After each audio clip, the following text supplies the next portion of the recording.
Let's just look at the moment that Donald Trump formally signed the peace deal in Egypt.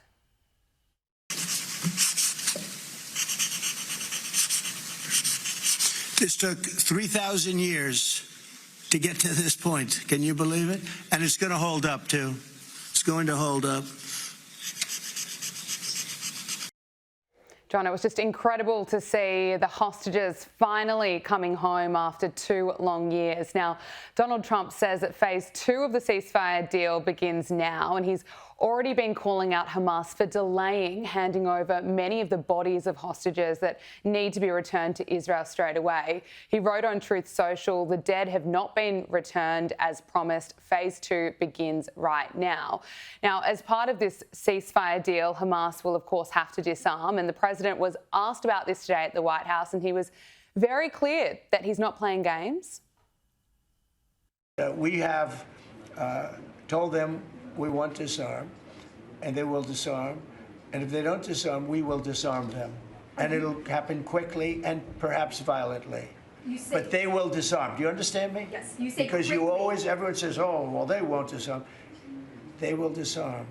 And I spoke to Hamas, and I said, you're going to disarm, right? Yes, sir, we're going to disarm. That's what they told me. They will disarm, or we will disarm them. Got it? John, it's a pretty clear warning to Hamas that they've got no option but to disarm. What do you make of this, and how do you see this playing out?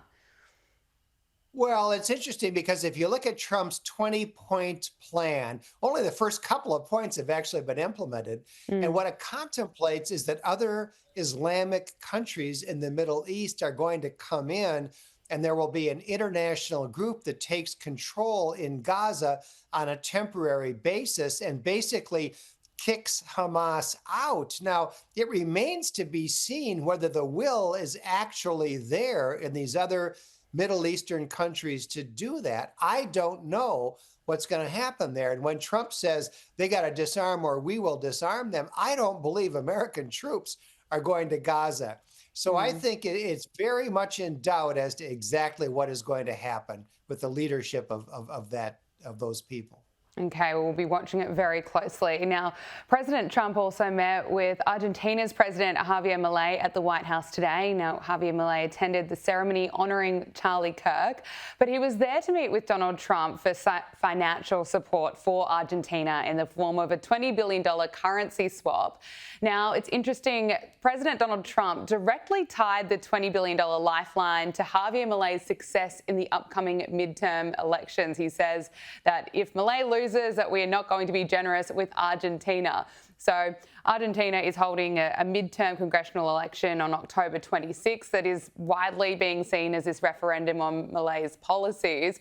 What do you make of what Donald Trump has said here? Is he being Trump-like? Is he being bold and just really showing that he backs Milei, or is there some controversy around what he said? Well, he's being bold for sure. You know, there's a lot of history here. Argentina is a very important country in the Western Hemisphere, and they have suffered for over 100 years from terrible governance. They've had repeated episodes of hyperinflation. They've actually had fascist governments from time to time.